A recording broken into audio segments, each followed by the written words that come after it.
Unang kagagigil talaga ha, untatin niya na yung pagiging drama, yung pagpaluoy-luoy sa ibang tao ha, kaya ang totoo, kasalanan mo yan.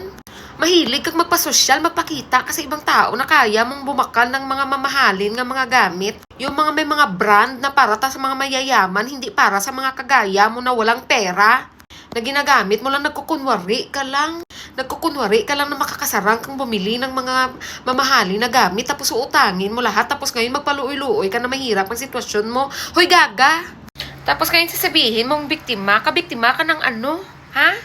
Biktima ka ng sarili mo kasi nininto mo yung sarili mo na sasabihin mo na makakasarang kang bumili ng mga mamahali na mga gamit para maipapadayaw mo sa ibang tao.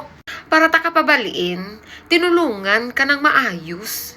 Kasi humihibi ka. Sinasabi mong nabubudlayan ka na sa buhay.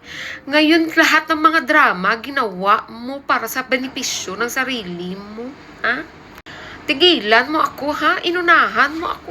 Ang buot-buot nakin sa iyo, ha? Pero inabusarin mo ako, ha? Hindi na yan maliliwat, ha? Babaygi.